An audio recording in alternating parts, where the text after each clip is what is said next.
Bapak, Ibu, saudara-saudari, dan anak-anak yang terkasih, salam belas kasih hati kudus Yesus. Semoga kita semua selalu sehat dan dalam berkat Tuhan. Hari ini hari Rabu, tanggal 20 Oktober 2021. Kita awali dengan berdoa, mendengarkan sabda Tuhan dan merenungkannya. Marilah kita awali dengan tanda kemenangan Kristus. Dalam nama Bapa dan Putra dan Roh Kudus. Amin. Inilah Injil suci menurut Lukas, bab 12 ayat 39 sampai 48. Dimuliakanlah Tuhan. Pada suatu ketika berkatalah Yesus kepada murid-muridnya, "Camkanlah ini baik-baik. Jika tuan rumah tahu pukul berapa pencuri akan datang, ia tidak akan membiarkan rumahnya dibongkar. Hendaklah kamu juga siap sedia, karena Anak Manusia datang pada saat yang tidak kamu sangkakan." Kata Petrus, "Tuhan, kamikah yang Engkau maksudkan dengan perumpamaan itu, atau juga semua orang?" Jawab Tuhan, "Jadi, siapakah pengurus rumah yang setia dan bijaksana yang akan diangkat oleh tuannya menjadi kepala atas semua hambanya untuk memberikan makanan kepada mereka pada waktunya? Berbahagialah hamba yang didapati tuannya melakukan tugasnya itu. Ketika tuannya itu datang, aku berkata kepadamu, sesungguhnya tuannya itu akan mengangkat dia menjadi pengawas segala miliknya. Akan tetapi, jikalau hamba itu jahat dan berkata di dalam hatinya, 'Tuanku tidak datang-datang,' lalu ia mulai memukul hamba-hamba laki-laki dan hamba-hamba perempuan, dan makan, minum, dan mabuk, maka tuan hamba itu akan datang pada hari yang tidak disangkakannya, dan pada saat yang tidak diketahuinya, dan akan membunuh dia dan membuat dia senasib dengan orang-orang yang tidak setia. Adapun hamba yang tahu akan kehendak tuannya, tetapi yang tidak mengadakan persiapan atau tidak melakukan apa yang dikehendaki tuannya, ia akan menerima banyak pukulan.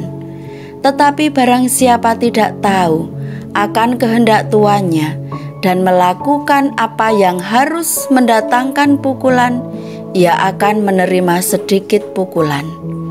Setiap orang yang kepadanya banyak diberi, daripadanya akan banyak dituntut. Dan kepada siapa yang banyak dipercayakan, daripadanya akan lebih banyak lagi dituntut." Demikianlah sabda Tuhan. Terpujilah Kristus. Bapak, Ibu, saudara-saudari, dan anak-anak yang terkasih, dari bacaan kitab suci yang baru saja kita dengarkan, sangat jelas Tuhan mengajak kita untuk setia dalam segala hal dan segala situasi, dan juga bersikap bijaksana. Mengapa kita harus setia dan bijaksana? Bersikap setia dan bijaksana ibarat seorang yang berjaga-jaga kapan pencuri akan datang untuk mencuri pada waktu yang tidak disangka-sangka kapan dia akan datang. Jika kita tahu kapan pencuri datang, pasti kita tidak akan membiarkan pencuri masuk dan mengambil apa saja yang kita miliki. Seperti yang disabdakan oleh Tuhan Yesus, "Camkanlah ini baik-baik.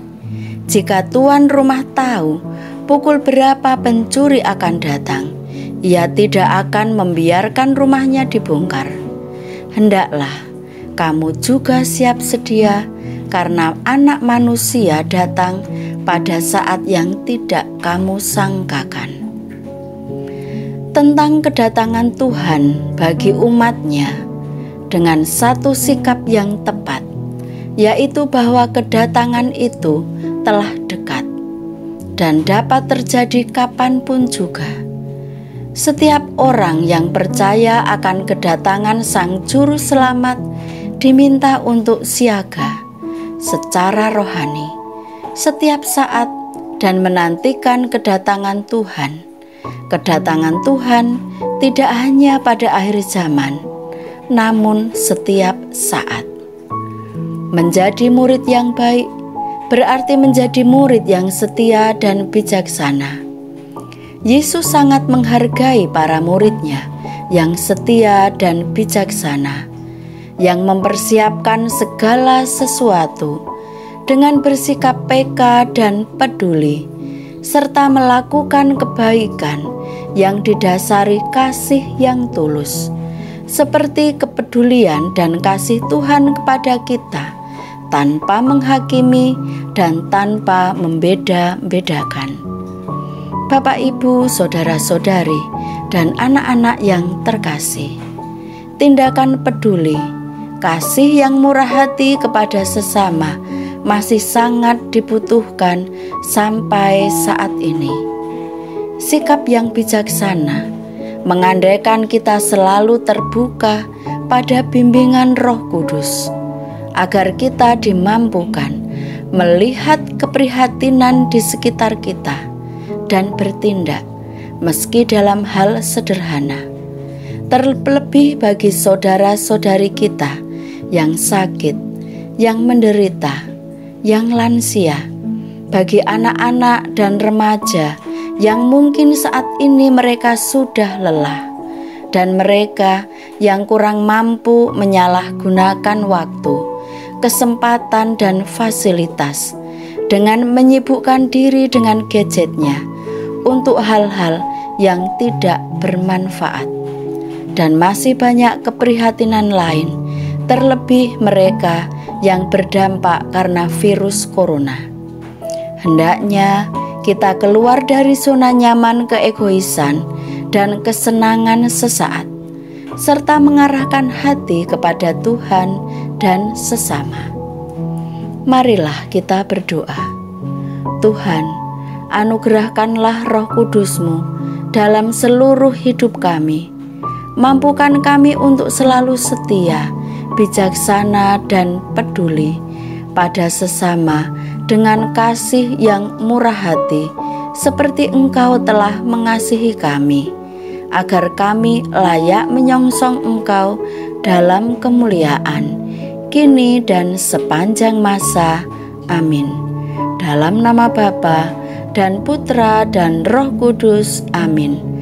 Tuhan memberkati kita semua. Salam sehat.